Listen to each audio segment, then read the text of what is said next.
इसी तरह आगे फरमाए हैं उस्ताद का अदब करो। क्या फरमाते हैं? उस्ताद का भी अदब करो। उस्ताद माँ बाप से भी बढ़कर हैं। उस्ताद माँ बाप से भी बढ़कर हैं। वो तुम्हें दीन मजहब की बातें बताते हैं। बता रहे हैं कि नहीं बता रहे? क्या इतनी बातें माँ बाप बताते हैं? ठीक है ना, माँ बाप कभी कुछ बता देते हैं, लेकिन इस तरह नहीं बताते कि जिस तरह एक उस्ताद या वो तरबियत करता है, उस्ताद बताता है, ठीक है ना, एक एक चीज़ या वो खोल कर बयान करता है। बाज़ ऐसे मसाइल भी हैं, ठीक है ना, जिनका सीखना जो है वो लाजमी ज़रूरी फ़र्ज़ होता है। ठीक है ना, माँ बाप का भी हक़ होता है कि वो चीज़ें वो मसाइल अपने औलाद को जो है वो सिखाएँ, बताएँ। बाप बेटे को बताए, माँ बेटी को सिखाए। लेकिन माँ बाप या तो जानते नहीं होते या जानते हैं उन मसाइल को, तो फिर वो शर्म महसूस करते हैं कि हम अपने बच्चों को ये कैसे सिखाएं। हालांकि वो दीन की बात होती है, वो मसला होता है, वो शरई तकाज़ा होता है बताने का, लेकिन माँ बाप जो है वो शर्म महसूस कर रहे होते हैं। तो फिर उनको कहीं ना कहीं से पता तो चल जाता है, ठीक है ना, लेकिन जो सिखाता है उनको वो कौन होता है? वो उस्ताद सिखाता है। आगे बात समझ। तो इसलिए फरमाया कि उस्ताद जो है वो माँ बाप से भी बढ़कर है। माँ बाप सिर्फ आपको क्या करते हैं? आप पर खर्च करते हैं, आपको कमा कर जो वो खिलाते हैं, लेकिन आपको एक मुकम्मल और कामयाब इंसान जो बनाता है वो कौन है? वो उस्ताद है। अगर माँ बाप आपको खिला रहे हैं, पिला रहे हैं, ठीक है ना, और आपके लिए कोई उस्ताद नहीं है, कोई आपको सिखाने वाला नहीं है, बताने वाला नहीं है, पढ़ाने वाला नहीं है, कोई भी उस्ताद हो, तो क्या आप कामयाब इंसान बन जाएंगे? आप कामयाब इंसान नहीं बन जाएंगे। सिर्फ माँ बाप के खिलाने पिलाने से बंदा कामयाब नहीं होता, ठीक है ना। एक ऐसा बंदा कि जिसका ज़हनी तवाज़ुन दुरुस्त नहीं है, उसको भी माँ बाप खिला रहे हैं, पिला रहे हैं, ठीक है ना, क्योंकि उसका जहन दुरुस्त नहीं है। बात करने की ये है कि सिर्फ खिलाने पिलाने से बंदा कामयाब नहीं हो जाता था। अगर जहनी तवाज़ुन दुरुस्त भी है, लेकिन उसको किसी इदारे में भेजा नहीं गया, किसी उस्ताद के पास उसको भेजा नहीं गया, बस उसको काम करने के काबिल में बड़ा उसको किसी काम पर डाल दिया गया, आवारगी में चला गया, तो वो कामयाब नहीं बन सकता, ठीक है। हालांकि उसके पीछे भी माँ बाप हैं, वो भी उसको खिला रहे हैं, पिला रहे हैं, उस पर खर्च कर रहे हैं, लेकिन वो कामयाब नहीं हुआ। क्यों? क्योंकि उसको उस्ताद या वो नहीं मिला। तो फरमाया उस्ताद जो है वो एक सीढ़ी है कामयाबी की, कि जिसके ऊपर चढ़कर चल कर जो है वो इंसान जो है वो कामयाबियों की बुलंदियों को जो है वो छूता है। तो इसलिए फरमाया गया कि उस्ताद का जो है वो अदब करो, क्योंकि उस्ताद का अदब एहतराम माँ बाप से भी बढ़कर है। समझ में आ रही बात? नहीं आ रही? इसी तरह वो दीन की मज़हब की बातें बताते हैं, भले और बुरे की तमीज़ सिखाते हैं। इसके बाद फरमाते हैं चलते फिरते कोई चीज़ ना खाओ। चलते फिरते कोई चीज़ ना खाओ। बाल बच्चों की जो आदत होती है, मस्जिद आ रहे हैं, स्कूल जा रहे हैं, ठीक है ना, लेट हो गए, जल्दी में अब क्या क्या कोई चीज़ खाने पीने की जब हाथ में ले ली, या वैसी आदत होती है शॉप पर गए और वहाँ पर जाओ कोई चीज़ ली और वहाँ से घर जा रहे हैं वापसी, तो उसको वहीं से खाना जाओ शुरू कर दिया। तो चलते फिरते खाना नहीं खाना। चलते फिरते किन की आदत होती है? जानवरों की, इंसानों की आदत नहीं होती। इंसान की आदत क्या है कि वो पुरवक़ात तरीके के साथ बैठकर तमीज़ के साथ जो वो खाए और पिए। इस तरह फरमाते हैं कि नंगे सर खाना भी बुरा है। नंगे सर खाना भी बुरा है। जब खाना खाना शुरू करें तो सर के ऊपर जो वो टोपी वगैरह, रुमाल वगैरह, इस तरह की कोई चीज़ जो वो होनी चाहिए। मकसद क्या है? सर ढाँप कर खाना जो वो खाना चाहिए। इस्लामी तरीका क्या है कि सर को ढाँप कर जो वो खाना खाना चाहिए। लेकिन हम नमाज में सर नहीं ढाँपते, कुरान तिलावत करते हो सर नहीं ढाँपते, तो खाना खाते हुए हम कैसे ढाँपेंगे? हालांकि खाने से ज़्यादा हम जो अहमियत देते हैं वो पढ़ने को देते हैं, नमाज को देते हैं, और बाकी है।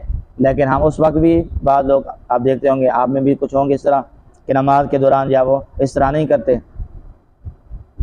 इस तरह नहीं करते।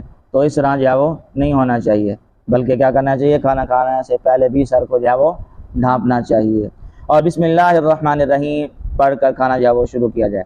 बग़ैर हाथ धोए खाना ना खाओ। बग़ैर हाथ धोए भी खाना नहीं खाना चाहिए, हाथों को जो वो धो लेना चाहिए। इस तरह दाहिने हाथ से, यानी कि सीधे हाथ से जो वो खाना खाना चाहिए। उल्टे हाथ से भी खाना नहीं खाना चाहिए। शैतान उल्टे हाथ से खाता है। शैतान क्या है? उल्टे हाथ से खाता है, और अल्लाह का बंदा जो है वो सीधे हाथ से जो है वो खाता है। खाने में चपड़ चपड़ की जो आवाज़ पैदा होती है इस तरह की, ठीक है ना, तो आवाज़ भी इस तरह नहीं आनी चाहिए। थोड़ा सा लुकमा लें और उसको अच्छी तरह चबाएँ। थोड़ा लुकमा होगा और अच्छी तरह उसको चबाएँगे तो उसमें आवाज़ पैदा नहीं होगी। और जल्दी जल्दी खाने की कोशिश करेंगे, बड़े बड़े लुकमे लेंगे, ठीक है ना, तो उसमें पे वो चपड़ चपड़ की इस तरह की जो है वो आवाज़ जो है वो पैदा होती है। साथ बैठा शख्स जो है वो बुरा महसूस करता है, उसको जो है वो कोफ्त होती है, उसको तकलीफ़ होती है। तो इस तरह जो है वो नहीं जो है वो करना चाहिए। एक वक्त में फरमाते हैं दूध और मछली जो है वो ना खाओ। खाने से फ़ारिग होकर ये दुआ पढ़ो। खाने से पहले बिस्मिल्लाह पढ़ ली थी बिस्मिल्लाह के साथ साथ जो खाना खाने की दुआएं हैं, जिस तरह की बिस्मिल्लाहि व अला बरकतिल्लाह, ये भी पढ़ लिया करें। और उसके साथ जब वो खाने के बाद जो बाद की दुआ है अल्हम्दुलिल्लाहि रब्बिल आलमीन कह लेना चाहिए। इसी के साथ अल्हम्दुलिल्लाहिल्लज़ी अतअमना व सक़ाना व जअलना मिनल मुस्लिमीन, और एक रिवायत में अल्हम्दुलिल्लाहिल्लज़ी अतअमना व सक़ाना व कफ़ाना व जअलना मिनल मुस्लिमीन। ये दुआएं हैं, ये याद करनी चाहिए कि जो रब ताला तुम्हें रिज़्क़ अता फरमाता है, उसका रिज़्क़ खाकर फिर उसका शुक्रिया अदा करना चाहिए, उसका शुक्रिया अदा करना चाहिए। तो शुक्र अदा कैसे होगा? ये दुआ हम पढ़ेंगे तो रब ताला का शुक्रिया जो है वो अदा हो जाएगा। उसके अंदर वो कलिमात हैं कि जिनमें शुक्रिया के अल्फाज पाए जाते हैं। पानी और चाय वगैरह कोई चीज़ बाएं हाथ से ना पिए, ठीक है ना। खाना भी सीधे हाथ से खाना है तो पीने की चीज़ भी सीधे हाथ से लेकर पीनी है, चाहे वो आपके पास जूस है, चाहे वो दूध है, चाहे वो पानी है, चाहे वो चाय है, कोई भी चीज़ है तो उसको सीधे हाथ से जो है वो क्या करनी है। खड़े होकर भी पानी जो है वो नहीं पीना चाहिए। हाँ, अगर वुज़ू का बचा हुआ पानी है, आप वुज़ू करने के लिए बैठे हैं, यहाँ पर आप के ऊपर बैठते हैं वुज़ू करने के लिए ना, अगर आपने घर में वुज़ू किया है और किसी बर्तन में जो है वो पानी लेकर आपने वुज़ू किया है, तो फिर क्या करना है, अगर उसका पानी जो है वो बच जाए बर्तन के अंदर, वो आप खड़े होकर जो है वो पी सकते हैं। इसी तरह आप ज़मज़म का पानी जो है वो भी खड़े होकर पी सकते हैं। सिर्फ ये दो पानी है जिसको खड़े होकर जो है वो पीने का हुक्म है, ठीक है। इसके अलावा बाकी कोई भी पानी है तो उसको बैठकर जो है वो पीना है, खड़े होकर नहीं पीना। इस तरह आखिरी बात, क़िबला की तरफ जो है मुँह या पीठ करके पखाना पेशाब वगैरह भी नहीं करना चाहिए, ठीक है ना। वाशरूम वगैरह में जाएं तो चेहरा और पीठ क़िबले की तरफ नहीं होनी चाहिए। क़िबला जिस तरह हम मुँह करके नमाज़ पढ़ते हैं, जिस तरह हम मुँह करके नमाज़ पढ़ते हैं, तो उस तरह पेशाब वगैरह करते हुए उस तरह मुँह हमारा नहीं होना चाहिए, और ना ही जो वो पीठ होनी चाहिए। अगर वो इस तरह करता है तो वो क्या करता है, गुनाह कमाता है, गुनाहगार होता है, गुनाह होगा। तो इस तरह जो वो नहीं करना चाहिए।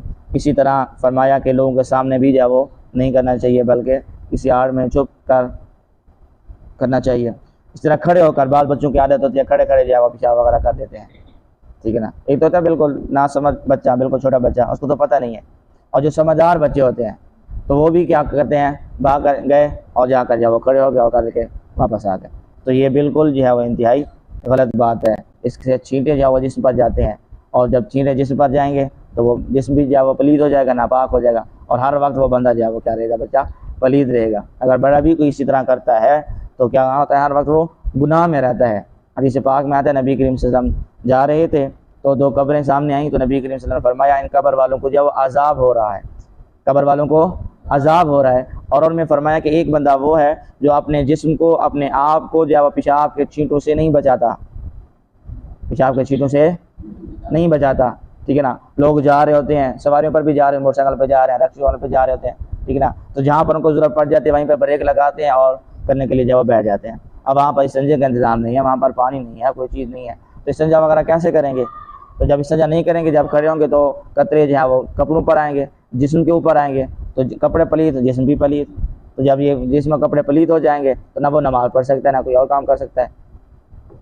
समझ में आ रही है बात। तो इस चीज़ को याद रखना है और ख्याल रखना है कि हमसे ये काम जो है वो ना हो, बल्कि जो इस्लाम ने जो तरीके हमें सिखाए हैं उसके ऊपर जो है वो हमें जो है वो क्या करना चाहिए, अमल करना चाहिए। और दूसरी बात जो अहम है वो ये कि अक्सर लोग ऐसे करते हैं कि वाशरूम वगैरह में होते हैं तो बातें कर रहे होते हैं, बाहर वाला उसको जल्दी कर रहा है, अभी जल्दी करो बाहर आओ, तो उसको जवाब दे रहा होता है।